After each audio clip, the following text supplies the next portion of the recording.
Bom dia! Meu nome é Juliano Rinaldo, agora são 9 horas e 1 minuto. Quinta-feira, dia 19 de março de 2022 e esse é mais um Café a Mercado. Sua dose expressa de mercado todos os dias, no horário do primeiro café.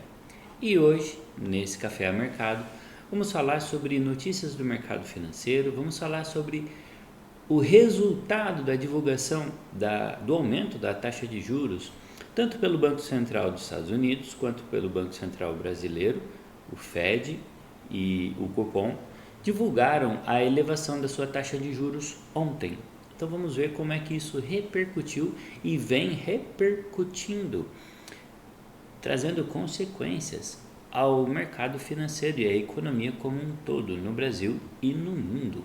Vamos começar falando sobre o Ibovespa, como ele encerrou o dia ontem. O Ibovespa fechou ontem a 111.112 pontos, uma alta de 1,98 pontos percentuais, quase 2%.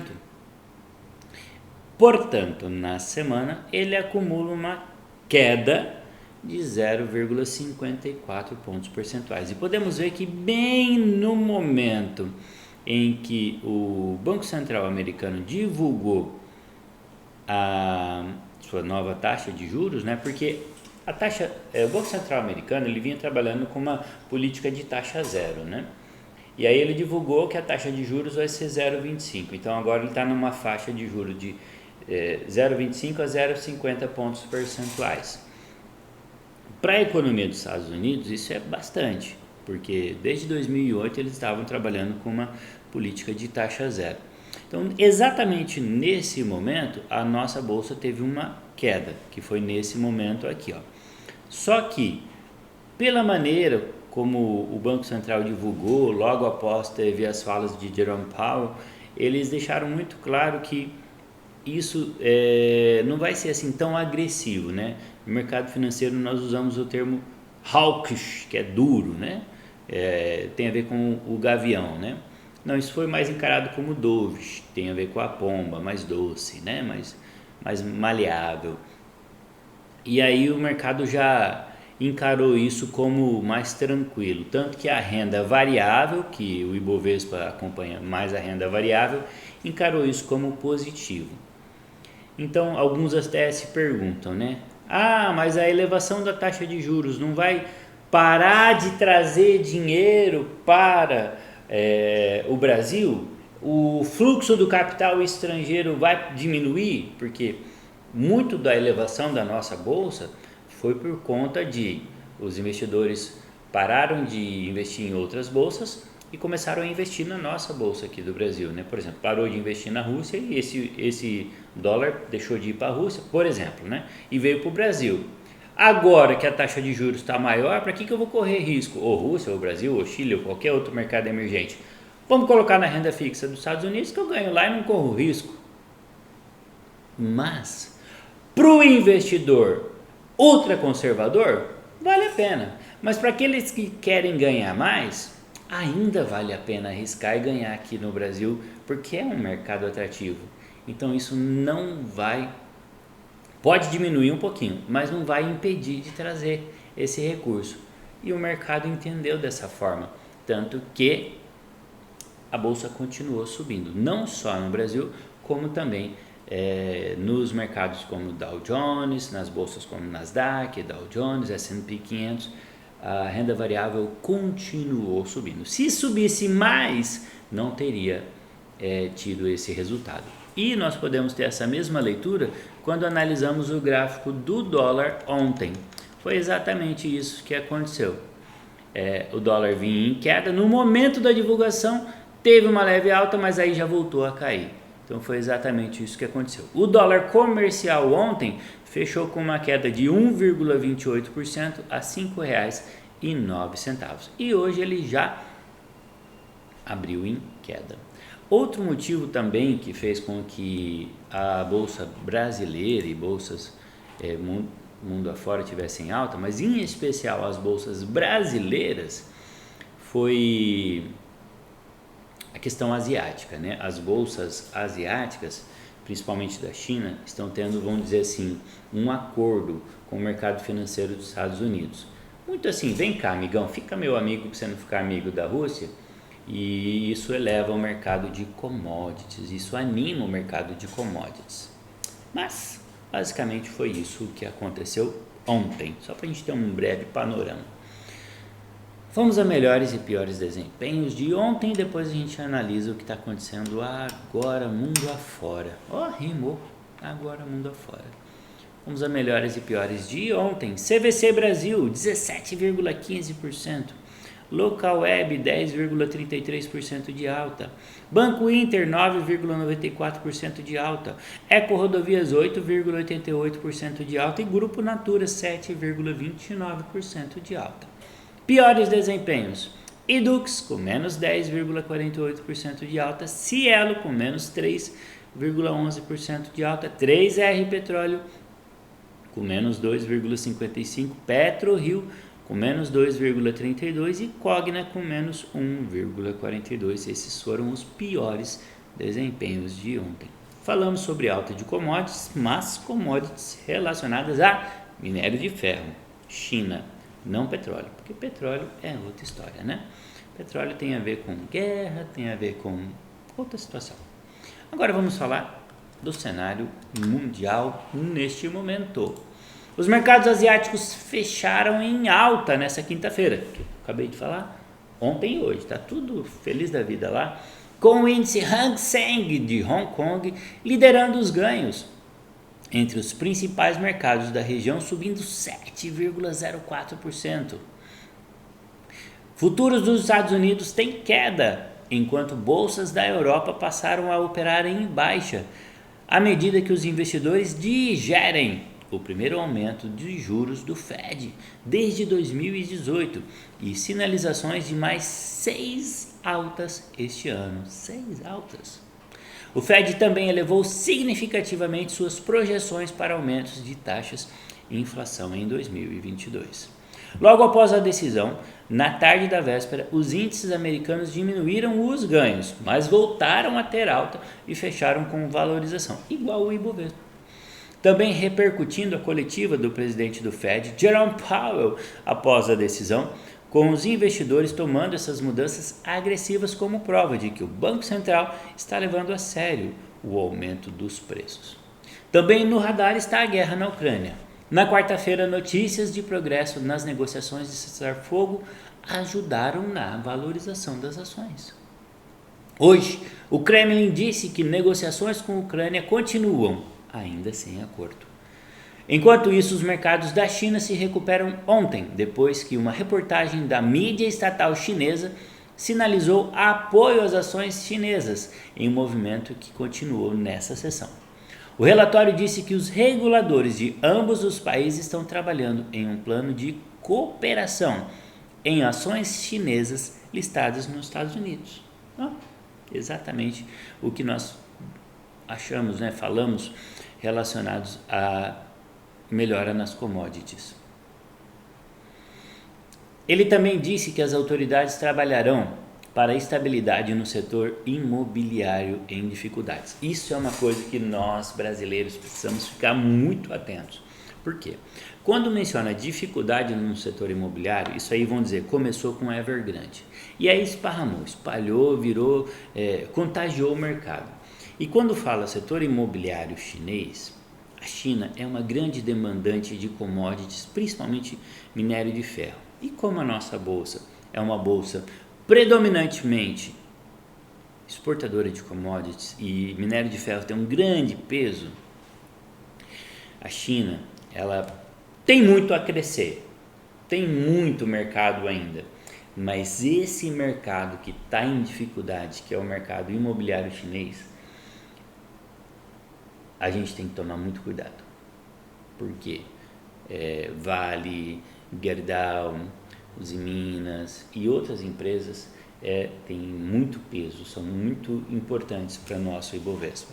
Então, setor imobiliário chinês é um setor que não acende não só uma luz amarela, mas uma luz vermelha, roxa, todas as luzes têm que piscar de alerta, quando fala setor imobiliário chinês em dificuldades.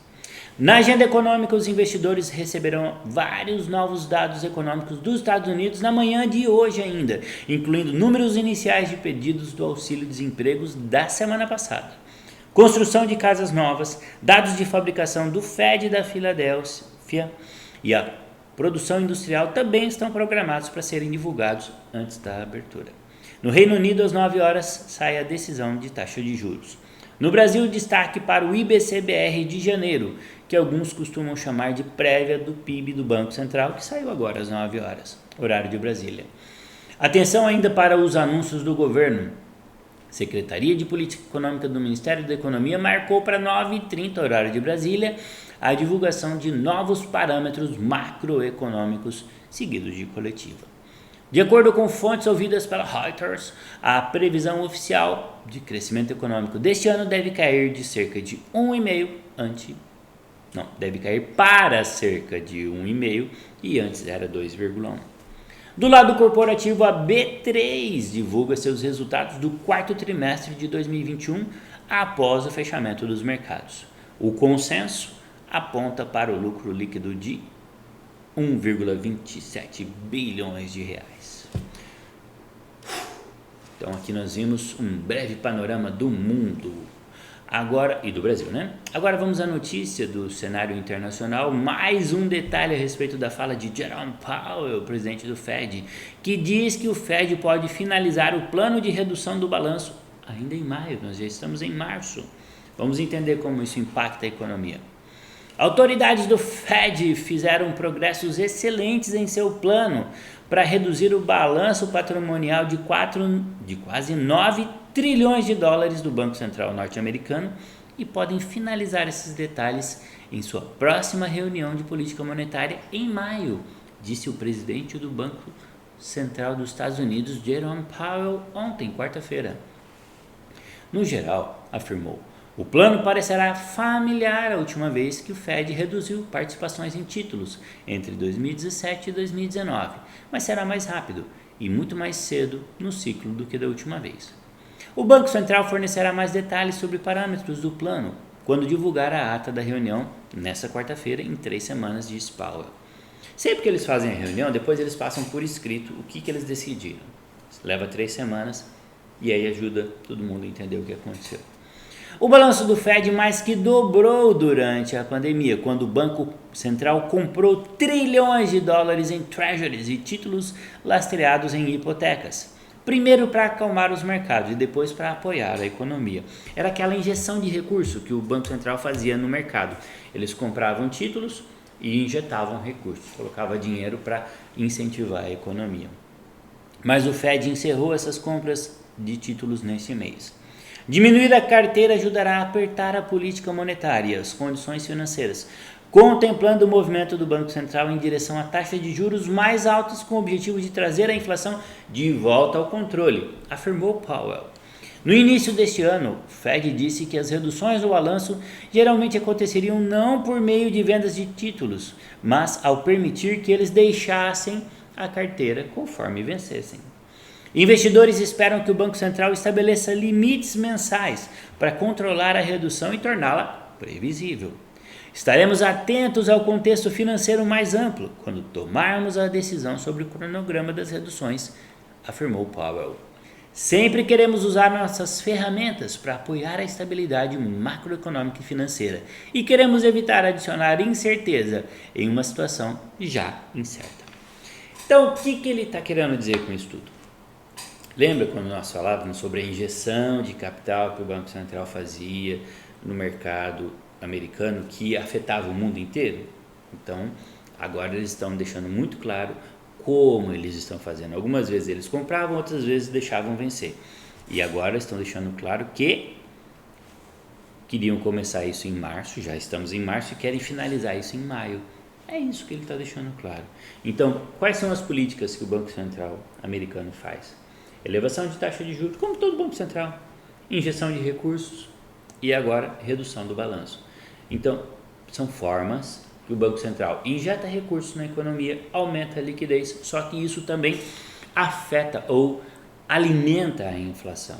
Então, eles estão tomando medidas para equilibrar a economia continuar se motivada, mas também controlar a inflação. E isso afeta a economia não só dos Estados Unidos, mas do mundo inteiro. Porque sobra dinheiro lá, sobrando dinheiro, o investidor opa, estou com um dinheirinho aqui, vamos investir. Aonde? Aqui nos Estados Unidos ou lá no Brasil, que está dando uma boa taxa? Vamos pôr lá no Brasil. Pronto. E aí vinha o dólar para cá. É isso que acontecia. Muito bem. Cenário local, notícia do Brasil. Banco Central eleva a Selic em 1 ponto e a taxa vai a 11,75% ao ano. Foi isso que aconteceu ontem. Ontem, o Copom, Comitê de Política Monetária do Banco Central, anunciou alta de 1 ponto percentual na taxa básica de juros. Não confunda. Ontem eu falei no fechamento do FED. Quando eu falei do fechamento, não tinha sido divulgado. A gente já falava há muito tempo que ia subir 1%. Falava. Mas isso era um consenso, era a expectativa. Ontem já foi a divulgação oficial. É diferente. Então agora estou falando o que aconteceu oficialmente. Quando eu fiz o fechamento, não tinha sido divulgado oficialmente. Assim, a Selic passa de 10,75% ao ano para 11,75% ao ano. Eu falei isso ontem, mas era expectativa, agora é oficial.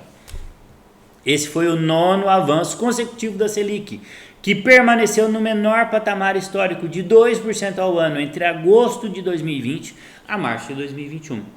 Agora vocês entendem por que nós falávamos que era uma super quarta? Porque era super quarta. Anúncio de aumento do FED nos Estados Unidos e anúncio do FED do Copom do Brasil.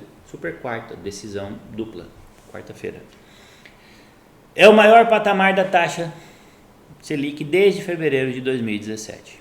Com a decisão em linha com o que era esperado pelo mercado, o Copom dá continuidade a um ciclo de altas que se iniciou em março de 2021 para combater a inflação do país, que fechou em 2021 em 10,06%.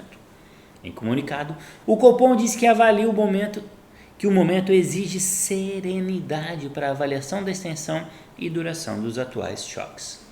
Caso esses se provem mais persistentes ou maiores que o antecipado, o comitê estará pronto para ajustar o tamanho do ciclo do aperto monetário. E o comitê enfatiza que irá perseverar em sua estratégia até que se consolide não apenas o processo de desinflação, como também a ancoragem das expectativas em torno das metas, diz o texto. Para a próxima reunião, o comitê indicou, presta atenção, que deve ter outro ajuste da mesma magnitude. Então, ontem eles subiram 1% e já avisou que na próxima reunião vai subir mais 1%. Por quê? Com a alta dos preços dos combustíveis, o mercado já admite que a inflação tende a cair menos que o esperado no acumulado de 12 meses até março. Lembra que nós falamos, acho que foi essa semana mesmo, que a alta dos combustíveis não estava precificada nesse aumento de 1%? Então eles falaram, já vou avisar, eu vou subir só 1%, mas já estou subindo mais na próxima reunião. Então é isso que está acontecendo. No acumulado em 12 meses até fevereiro, é esperado que o IPCA, que mede a inflação, continue em torno dos 10%. No ano passado, a meta inflacionária de 3,75%, podendo chegar a 5,25%, não foi cumprida.